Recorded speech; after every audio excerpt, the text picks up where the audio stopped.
92,5 Maestro FM House with the Sound. Shalom dan apa kabar Sobat Maestro? Kita bersama lagi ya di program Mutiara Sabda bersama saya Penginjil Ari, juga Bapak Pendeta Yaya Purwanto dan rekan Junius menemani Anda.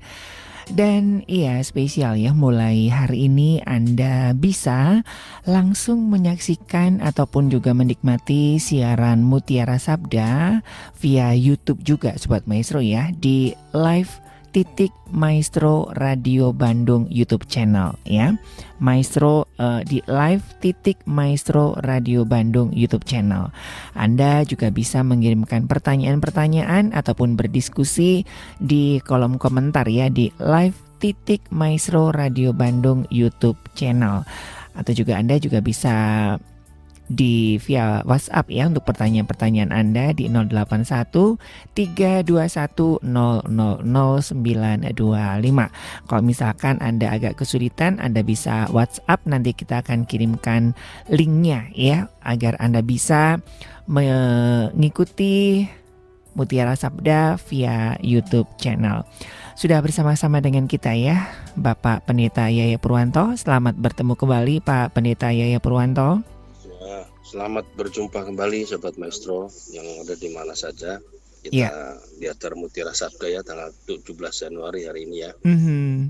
Betul, dan ini juga seperti diinformasikan Sobat Maestro bisa langsung ya nanti berinteraksi via YouTube channel ya. Jadi lebih enak begitu ya di live.maestro Radio Bandung YouTube channel. Baik Pak Pendeta Yaya Purwanto, ini sudah ada beberapa pertanyaan yang masuk ya. Ini dari, ini tidak disebutkan namanya. Shalom Pak Pendeta Yaya Purwanto, apa maksudnya dengan pedang roh ini Pak?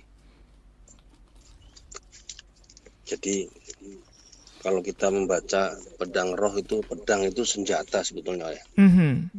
Jadi kalau pedang roh itu berarti itu pasti senjatanya orang percaya. Oke. Ya untuk apa kalau pedang roh?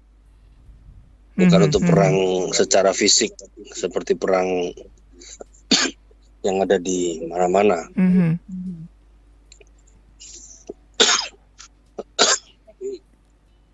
Lebih dimaksudkan kita berperang melawan kuasa-kuasa jahat. Iya. Coba sebentar Mas Ari. Iya.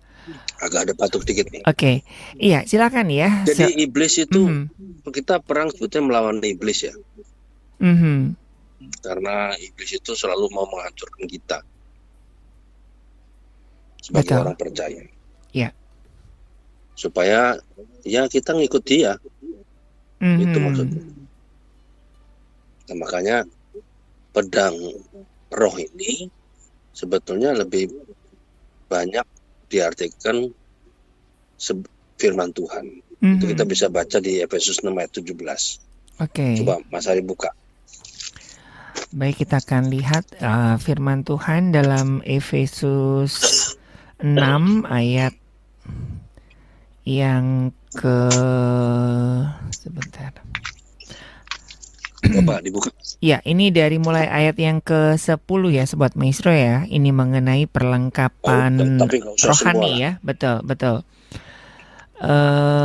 Di ayat yang ke-17 betul. Wah, pas dengan tanggalnya. Dan terimalah ketopong keselamatan dan pedang roh, yaitu firman Allah. Ya, jadi sangat jelas. Iya kan? Oke. Jadi terimalah ketopong keselamatan dan pedang roh. Pedang roh yaitu firman Allah. Jadi gereja harus mempertahankan firman Tuhan yang sudah dibukakan oleh Tuhan sebagai sebuah penyataan tentang Allah ya. Dan kalau kita bicara firman itu kan sebetulnya kitab suci itu apa? Kalau kitab itu bukan cuma sekedar buku agama, bukan. Yeah. Dalam pandangan Kristen, kitab itu adalah firman sebetulnya Allah. Tuhan yang membukakan diri. Tuhan kan sebetulnya tinggalnya kan di surga. Betul. Kita nggak pernah tahu kan seperti apa. Mana ada yang tahu agama apapun juga nggak tahu. Tapi dalam konsep Kristen ini beda sekali. Tuhan itu membukakan dirinya. Kalau misalnya ada selubung gitu, misalnya gini, di Roma kan suka ada sungkup untuk nasi makan ya, di meja makan. Itu kan kalau kita cuma disungkup itu kan di dalamnya makanan apa kita nggak tahu. Kita nggak tahu, betul. Dibuka selubung ini, sungkup ini dibuka, oh baru tahu ada makanan apa, ada nasi, ada apa di situ. Demikian juga dengan Tuhan. Makanya firman Allah disebutnya firman Allah. Allah yang membukakan diri dengan firman-Nya. Ya kan? Betul. Karena itu pada mulanya adalah firman. Firman itu bersama-sama dengan Allah. Firman itu adalah Allah. Jadi suara itu yang pertama didengar Adam dan Hawa itu firman. Suara. Tapi tidak tahu Adam seperti apa Allah itu. Iya. Nah, dalam konsep kekristenan, firman ini kemudian beratus-ratus tahun itu ya, sampai kemudian akhirnya yang dinubuatin para nabi terjadi di dalam Yesus yang adalah firman Allah yang kelihatan, firman yang hidup. Itu loh. Nah, itu yang bisa menghancurkan kuasa itu sebenarnya adalah firman hidup ini sebenarnya. Nah, firman Allah yang kita sebut sekarang. Iya. Jadi firman itu betul-betul bisa diandalkan untuk sebagai sebuah pedang buat kita melawan kuasa-kuasa yang menghancurkan iman kita. Ya, tanpa firman kita tidak bisa. Ya. Dan pedang roh ini adalah ibarat apanya ya? Bukan kita menyerang, perlindungan lah untuk kita menghadapi dunia ini. Sebab tak bisa punya pedang ini, roh ini, kita nggak bisa berlindung. Lindung kita nggak ada. Kita nggak punya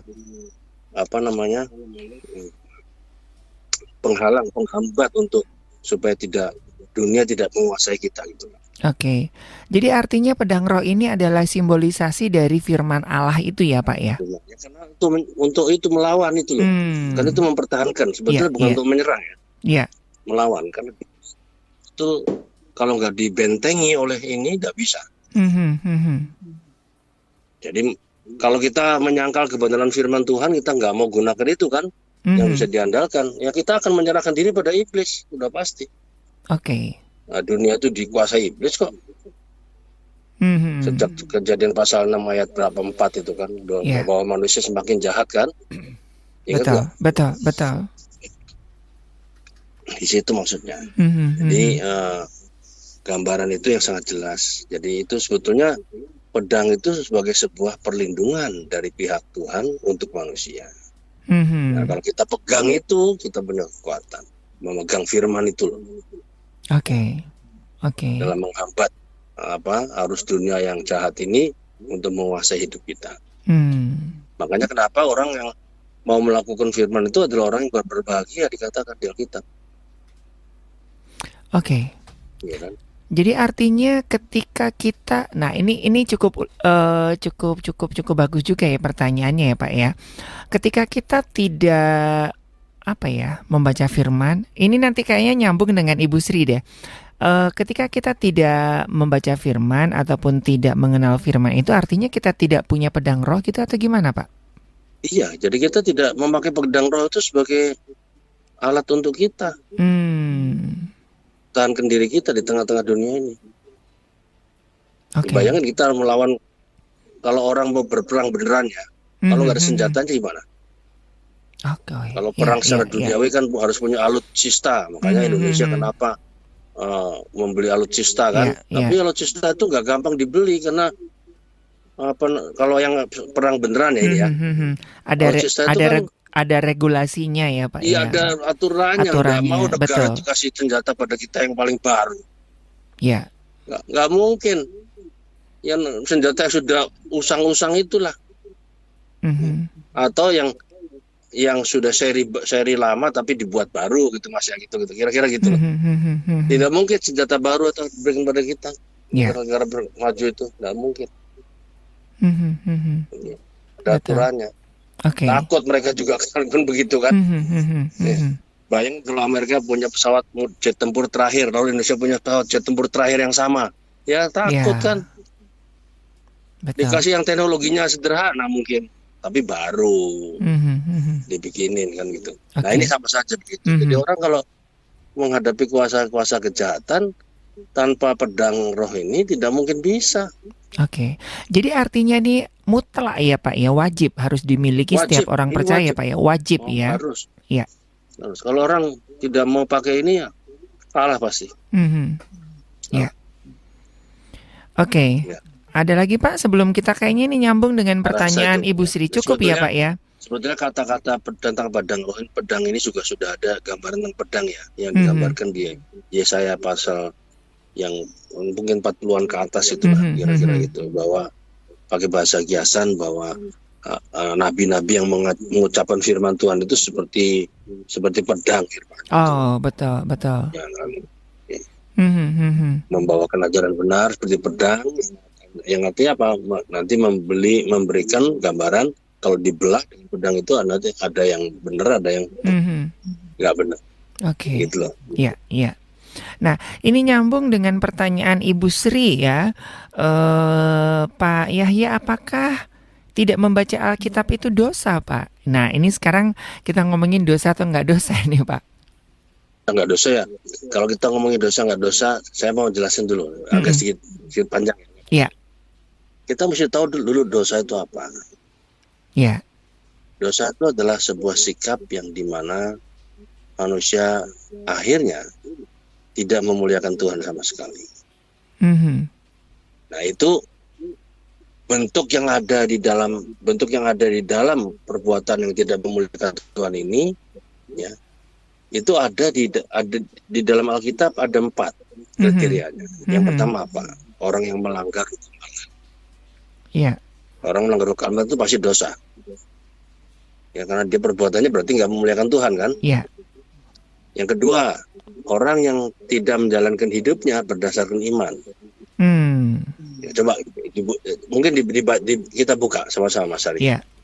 Tadi melanggar hukum Allah itu 1 Yohanes 3:4. Coba Mas Ari bisa baca.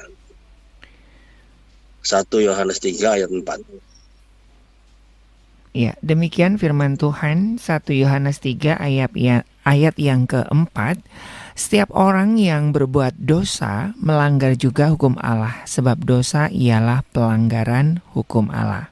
Nah, pelanggaran terhadap hukum Allah. Dosa itu ya. Itu bentuknya. Ya. Lalu yang kedua, Roma 14 ayat 23. Roma 14 ayat yang ketiga. Demikian firman Tuhan. 23 Mas. Ayat 23. Tetapi barang siapa yang bimbang kalau ia makan, ia telah dihukum karena ia tidak melakukan berdasarkan iman, dan segala sesuatu yang tidak berdasarkan iman adalah dosa. Jadi segala suatu perbuatan apapun juga yang kita lakukan kalau tidak didasarkan iman pada Tuhan, dosa. Yeah. Misalnya yang sederhana gampang lah. Kenapa orang Kristen kalau makan mesti berdoa? Karena mensyukuri. Itu iman. Iya kan? Betul. Jadi kalau kita tidak mensyukuri, anggap kita bahwa kita bisa makan enak karena kita bekerja, kita punya uang banyak, gaji besar, makan lebih enak. Nah, itu tidak berdasarkan iman, itu berdasarkan logika. Iya. Ya, pikiran kita sendiri, ego kita. Padahal kalau kita jujur, makanan yang kita makan itu kita nggak bisa membuatnya. Kita bisa nggak buat beras sintetis, kan nggak bisa. Ya. Ada dibuat sintetis ya, dari porang ya. Plastik ya, lama-lama sekarang dari porang Pak. Plastik terus. Beras dari porang Pak. Dari porang ya, tetap kan itu kan porangnya kan. Dari mana? Iya. Porangnya kan Tuhan yang menciptakan. Betul. Dan nggak ada orang yang bisa menciptakan porang ya Pak ya, secanggih-canggihnya. Nggak ada orang bisa menciptakan ikan. Ya. Memelihara ikan bisa. Kalau Tuhan mau bilang ikan itu punah semua, punah kan? Ya. Ya, coba kita bisa memeliharanya aja. Lalu juru masak bisa mengolahnya, tapi tidak pernah bisa membuat bahan dasar itu, nggak bisa. Tumbuhan segala macam itu dari mana? Tumbuhan itu hidup karena Tuhan.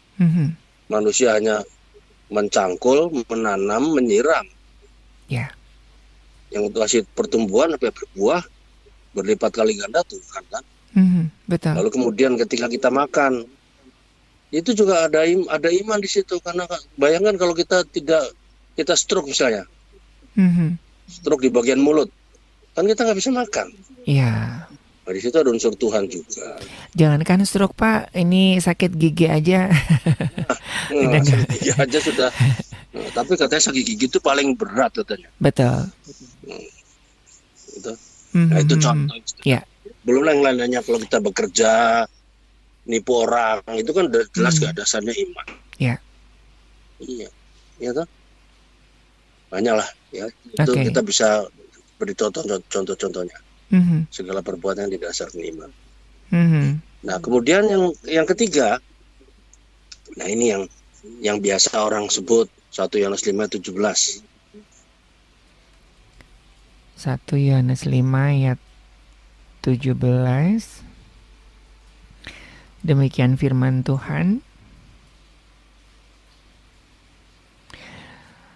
Ayat yang ke-17. Ya, 1 Yohanes 5:17. Semua kejahatan adalah dosa, tetapi ada dosa yang tidak mendatangkan maut. Nah, semua kejahatan adalah dosa. Kejahatan apa? Ya bukan cuma kejahatan kita bunuh orang atau itu ya, atau yang kelihatan di depan mata kita misalnya, apapun juga yang kita bisa ngejahatin orang, tapi juga kejahatan terhadap Tuhan bisa nggak? Ya bisa. Kita jahat pada Tuhan bisa. Iya kan? Ketika kita nggak pernah bersyukur pada Tuhan, bagi Tuhan itu sebuah kejahatan kita, karena kita tidak menghargai Tuhan. Oke. Nah, itu. Nah, satu lagi Mas, dosa ini ya. Yakobus 4 ayat 17. Yakobus 4 ayat yang ke-17. Demikian firman Tuhan. Jadi jika seorang tahu bagaimana harus berbuat baik tetapi ia tidak melakukannya, ia berdosa. Ini yang sangat berat sebetulnya. Ya kalau kita tahu baik, itu kita tahu baik itu, tapi nggak mau melakukannya, berdosa. Padahal kita belum melakukannya. Ya. Belum ada tindakan ini. Seperti baca Alkitab, tahu yang baik, tahu bahwa baca Alkitab itu baik, tapi tidak melakukan. Nah, kita tahu baik, untuk membaca itu kan baik kalau menurut orang. Yeah. Tahu kan itu baik, tahu membaca. Tapi baca kita nggak mau, nggak melakukan. Ya nggak jahat sebetulnya sih. Kelihatannya nggak jahat, tapi ini sangat berpengaruh besar ini ayat ini. Jadi semua hal yang kita lakukan itu diukur dengan ukuran yang ini yang tadi Yakobus 4 ayat 17. Walaupun kita belum melakukannya. Nah, ini hanya baru di tingkat motivasi loh Mas. Ya. Baru di tingkat pikiran, belum di tingkat ucapan dan perbuatan ini. Jadi ini senada hukumnya kayak seperti Tuhan Yesus ya Pak ya. Jadi kayak berzina aja kan dari pikiran aja dia sudah masuk. Lebih tinggi tuntutannya. Yang baik itu juga, kalau tahu yang baik itu juga kita bisa begini. Kita tahu misalnya menolong orang itu baik. Kalau orang itu misalnya kesusahan, kan baik loh. Tapi kita nggak melakukannya. Ya kita belum berbuat apa-apa. Baru hanya di pikiran saja itu. Itu sudah dikategorikan dosa. Ya. Hanya wacana aja ya. Sekarang gini, saya tadi kan sudah mengatakan Alkitab itu kan beda sama buku agama yang lain manapun juga, walaupun sebuah kitab sucinya sama. Ya. Ada kitab suci agama ini, ya memang kitab suci agama Kristen ini, tapi ini beda. Karena ini Allah yang mengungkapkan diri, membuka selubungnya sampai dikenal, dan kemudian kita tahu itu Yesus. Yang jadi firman hidup. Jadi itu berarti apa? Berarti kan ini kan Allah yang sudah susah-susah membuka diri untuk manusia, supaya bukan untuk Tuhan loh ini. Upaya membuka dirinya ini. Bukan untuk dirinya sendiri, dirinya Tuhan, bukan. Untuk kita. Karena ketika dia membuka diri untuk kita, lalu kita punya hak istimewa di situ. Kalau kita percaya, kita bisa mendapat hidup yang kekal. Iya kan? Nah, kita nggak mau membacanya. Bayangkan bahwa Alkitab itu diberikan Tuhan, di mana Tuhan menyingkapkan dirinya. Dan kalau kita mau membacanya, kalau kita mau percaya kepadanya, maka itu hak istimewa sebetulnya. Karena kita beroleh keselamatan. Nah, kita nggak mau memakainya. Terbayang, Mas, bagaimana perasaan Tuhan? Ya kan? Ya, jadi faktanya adalah apa? Allah yang telah mengungkapkan dirinya dengan firman ini, yang sudah Allah ini menjaganya atau memeliharanya berabad-abad, ribuan tahun, ya toh, supaya kita mau membaca sebetulnya tujuan Allah. Betul. Dan puluhan penulis, bahkan ratusan penulis juga susah payah membukukan semua sabda Tuhan ini ya Pak ya. Untuk dibaca ya sebetulnya. Ini beda dengan buku novel.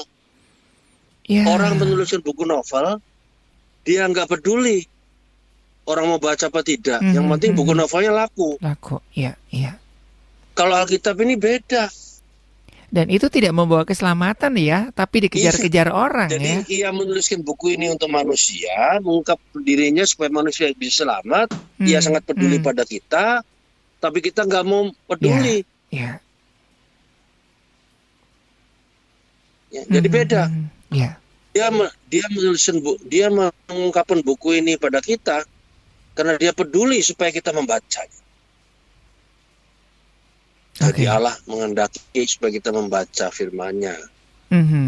Maka dengan membaca firman-Nya yang adalah pedang roh tadi, kita bisa melawan kuasa-kuasa kegelapan sepanjang kehidupan kita. Ya. Jadi saya mau mengatakan begini. Kalau kita tidak membaca Alkitab karena kita tidak tertarik akan yang difirmankan Tuhan itu,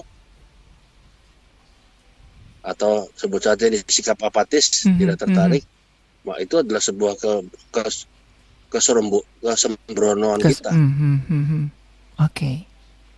Kalau kita tidak membaca Alkitab karena kita tidak merasa perlu, itu adalah sebuah kesombongan kita.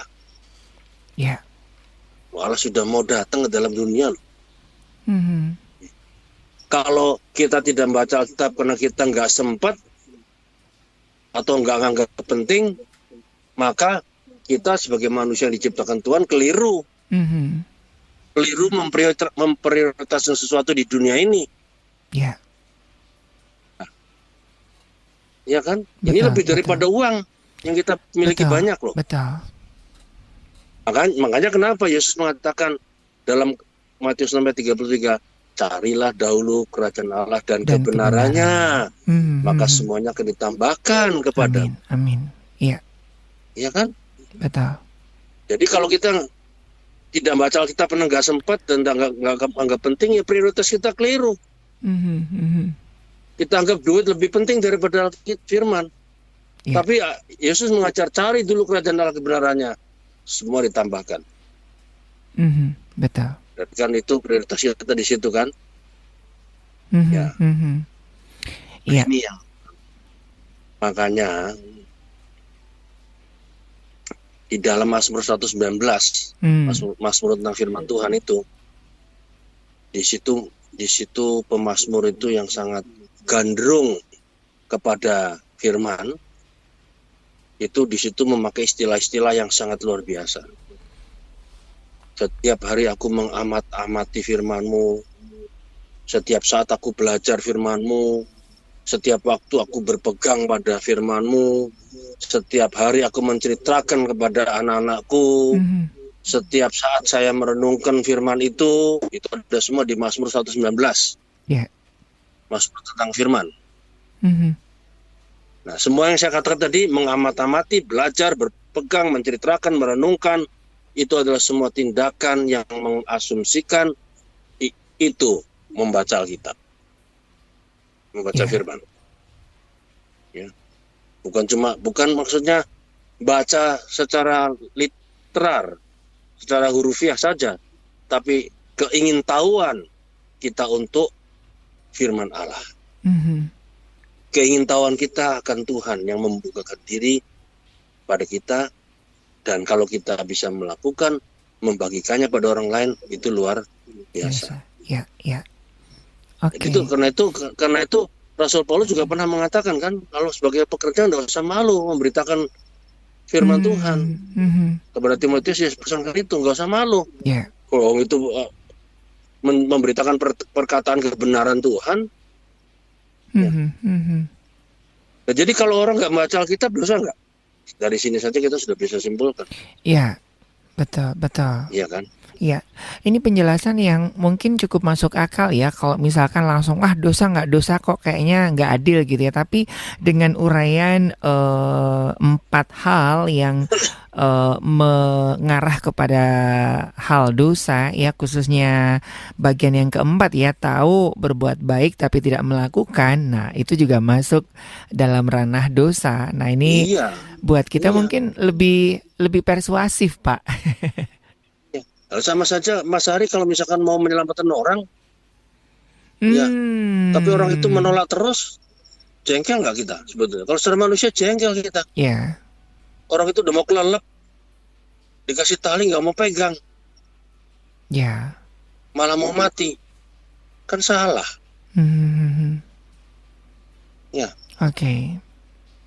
Jadi sekali lagi, kepentingan firman Tuhan itu luar biasa.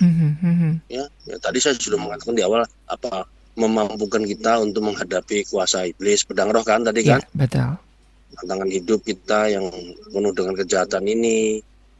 Kemudian yang kedua, dengan kita membaca firman Tuhan, kita dituntun pada jalan kebenaran. Ya.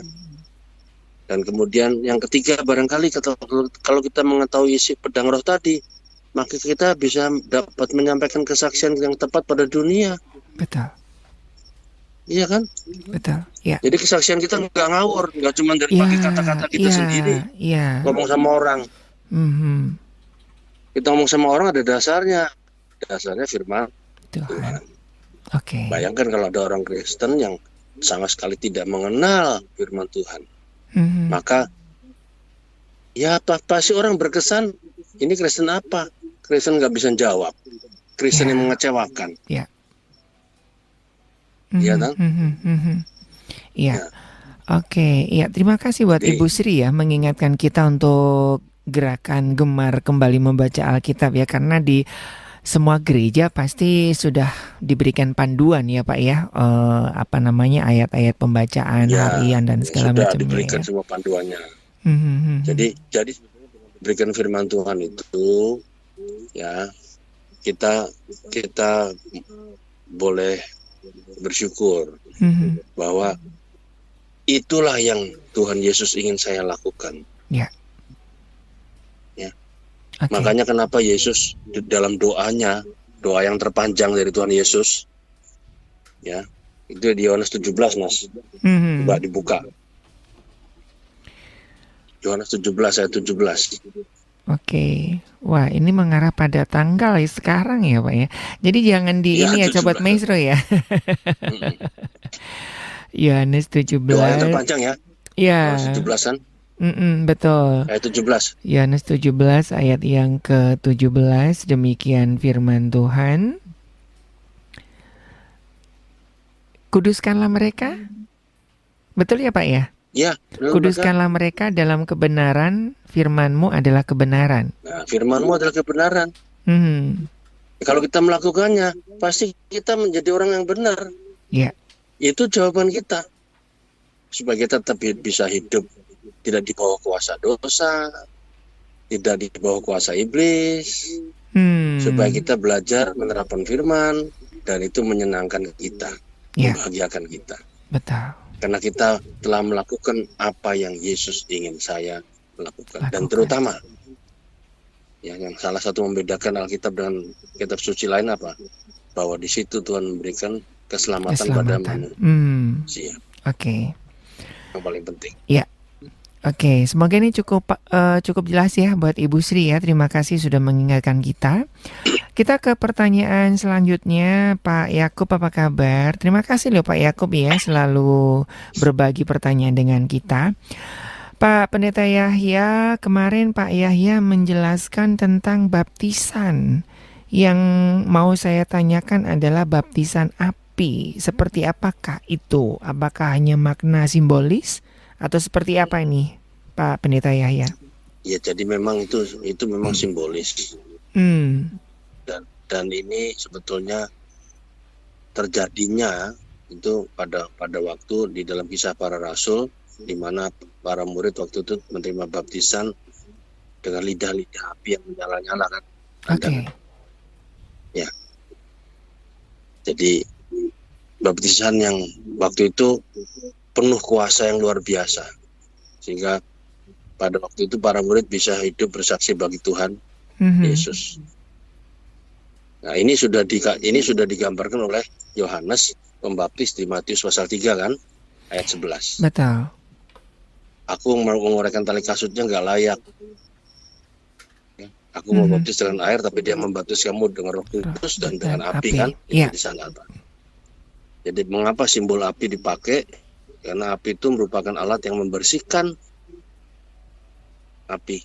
Karena kalau nggak ada api, manusia nggak bisa hidup. Artinya, ya api itu penting. Kalau kita mau minum air yang bagus, mesti dimasak dulu kan pakai api. Iya. Kalau kita mau makan enak, sayur itu mesti dipanasin pakai api. Membersihkan. Oke. Pembersihan di mana apa? Yang dibersihkan apa? Hidup manusia. Ya. Di situ. Ya, makanya pada waktu para murid dibaptis itu, mereka melihat lidah-lidah api yang nyala, yang hinggap di kepala mereka masing-masing. Ya. Oke. Nah, maka penulah mereka, dari pasal 2 kan apa? Penulah mereka dengan Roh Kudus, lalu mereka berkata dengan bahasa lain untuk memberitakan kesaksian tentang Yesus pada bangsa-bangsa lain kan. Ya, jadi jelas. Mungkin kita bertanya, kenapa sekarang tidak ada? Ya tidak perlu lagi diulang seperti itu, tanda seperti itu. Dan itu sebuah simbol, cukup satu kali saja. Dan ketika orang saya sudah pernah membahas, kalau kita sudah dibaptis dalam nama Allah Bapa, Allah Anak, dan Allah Roh Kudus, berarti apa? Dengan pembaptisan itu, maka Roh Kudus itu diberikan Tuhan sebagai tanda hidup baru untuk umat manusia. Oke. Ada yang mengatakan bahwa baptisan api ini berbicara mengenai penderitaan, ujian, cobaan gitu, Pak? Atau berbicara seperti itu atau seperti apa, Pak? Yahya. Saya tidak bisa itu ditafsirkan ke arah sana, karena bahasa asli yang ada di Alkitab dengan Matius pasal 3 11 itu kan baptisan roh dan dengan api. Kan begitu. Jadi tidak hubungannya dengan penderitaan, tidak. Hubungannya dengan hidup baru. Oke. Dengan pembersihan, pemurnian tadi ya. Orang yang lama mati semua, virus-virus lama yang jahat mati semua, panasin pakai api, lalu hidup yang baru, berubah. Dari hidup lama menuju hidup yang baru.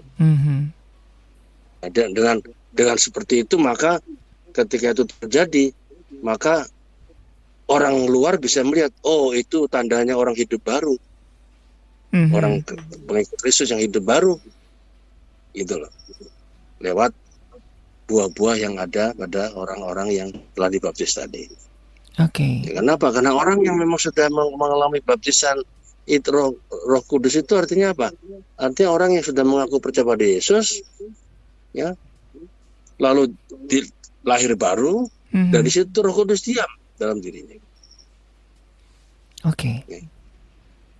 Dibaptis dengan roh ini artinya apa? Bahwa roh diam di dalam diri kita. Roh itu masuk dalam diri kita. Sama kita. Dikatakan kalau pakai istilah Yohanes. Oke. Ya. Jadi dalam teks asli bahasa Yunani misalnya.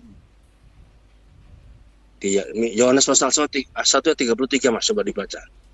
Yohanes 1 ayat 33. Oke, Yohanes 1 ayat yang ke-33. Demikian firman Tuhan. Dan aku pun tidak mengenalnya, tetapi Dia yang mengutus aku untuk membaptis dengan air telah berfirman kepadaku, jikalau engkau melihat roh itu turun ke atas seseorang dan tinggal di atasnya, dialah itu yang akan membaptis dengan Roh Kudus. Nah, roh yang diam tinggal kan? Dia yang akan membaptis dengan Roh Kudus kan? Oke. Ini kata yang dipakai di sini, kata kerja yang dipakai dalam bahasa Yunani itu kata kerja yang dia akan terus-menerus membaptis, continue. Bukan sekali waktu itu, bukan. Oke. Jadi pada waktu kisah para rasul terjadi itu bukan cuma di situ sekali, tapi akan terus-menerus, walaupun simbolnya nggak kelihatan lagi. Iya. Ya kan? Tapi kelihatannya dia apa? Dari tanda-tanda bahwa dia mengalami lahir baru, berarti dia telah menerima baptisan Roh Kudus oleh Tuhan sendiri. Ya kan? Karena dia lahir baru. Yeah. Dan simbol yang dilakukan gereja sekarang sampai sekarang yaitu apa? Air cukup dibaptis dalam nama Bapa, Anak dan Roh Kudus. Dan begitu kan? Okay. Nah, tinggal orang itu mau membuka dirinya Roh Kudus hadir apa enggak? Kan kira-kira gitu kan? Betul. Kalau Roh Kudus diam dalam dirinya, nah berarti dia akan mengalami kuasa itu. Jadi oleh sebab itu ayat-ayat yang tentang pencurahan Roh Kudus pada hari pertama di Pentakosta ini, ya, itu menunjukkan bukan hanya sampai di situ saja, cuma sekali doang. Yeah. Itu pencurahan Roh Kudus, tapi itu kan continue terus-menerus. Sepanjang zaman ini. Yeah. Sebab di situ dikatakan, kalau kita membaca Kisah Rasul pasal 2 ayat 39, bagi kamulah janji itu dan bagi anak-anakmu dan bagi orang yang masih jauh. Bukan pada waktu itu saja, di Kisah Rasul pasal 2 ayat yang pertama itu. Orang dibaptis Roh Kudus diterima lidah api itu, tapi terus-menerus Mas. Sampai akhir zaman ya Pak ya? Akhir zaman. Ya. Sampai sekarang. Oke. Nah, supaya kelihatannya, karena Yesus kan tidak lagi memberikan tanda api kan? Cukup sekali tanda apinya, tapi yang gampang dilihat adalah apa? Ya, baptisan air tadi. Baptisan air diteruskan lagi, tapi pakai apa? Dalam nama Bapa, Putra dan Roh Kudus. Sesuai perintahnya kan? Ya. Makanya kalau nggak pakai itu, tempo hari di Samaria ada pernah dibicarakan kan itu kan? Di orang-orang Samaria kan belum terima kuasa Roh Kudus kan? Betul. Karena hanya dibaptis dalam nama Tuhan Yesus saja. Iya. Itu loh. Padahal harusnya baptis dalam nama Bapa, Anak dan Roh Kudus. Oke. Caranya nanti ya tergantung dimeteraikan di situ. Tinggal manusia itu mau nggak menerima Roh Kudus itu dalam dirinya. Ya. Supaya diam dalam dirinya. Nah, dijanjikan bahwa Roh Kudus itu akan selalu tinggal dalam diri kita kalau kita membuka diri. Dan ketika kita membuka diri, kita lahir baru. Nah, di situ kita orang lihat, oh ini orang sudah lahir baru. Berarti memang sudah terima baptisan Roh Kudus. Oke. Yang simbolnya adalah tadi api. Oke. Yang apa tadi? Yang memurnikan kan? Membersihkan kan? Betul-betul memurnikan. Ya. Oke, iya, saya rasa cukup ya buat Pak Yakub ya. Ini sudah cukup jelas. Nah, Pak Pendeta Yahya, kiranya apa yang bisa kita rangkai nih sebagai kesimpulan dari 3 pertanyaan ini, Pak Pendeta Yahya? Ya, ini kan kalau kita rangkai dari sini ya kembali kepada firman tadi. Bahwa mari kita mencoba membaca firman itu dalam pemahaman yang tidak sama dengan membaca kitab-kitab lain. Ya. Sebab firman Tuhan tadi adalah mengungkapkan eksistensi Allah kepada dunia ini. Bahwa Allah yang mengasihi kita itu menyelamatkan kita kalau kita percaya. Dan itu kita bisa baca dari firman Tuhan tadi. Ketika kita membaca firman Tuhan tadi, maka kita mendapat pengalaman-pengalaman spiritual kan, yang membuat kita sanggup bertahan di tengah dunia. Ya, kita melawan kuasa iblis juga bisa. Kita tidak menyerah pada kuasa iblis. Lalu kita dituntun pada jalan yang benar, itu kan? Lalu kemudian hubungannya dengan baptisan ya ada juga, yaitu apa? Kalau kita tidak pernah membaca Alkitab ini kan, ini Pak Yakub pasti senang membaca Alkitab ini, karena dia tahu ada baptisan api nih. Iya, betul. Tapi dia kan tidak mengerti, dia tanya, bagus sekali. Orang lain belum tahu ada baptisan api. Ya. Ini hanya ada di beberapa ayat di Alkitab, di Matius dan di Lukas, kalau tidak hanya 2 kata baptisan api itu. Yang digandengkan dengan baptisan Roh Kudus.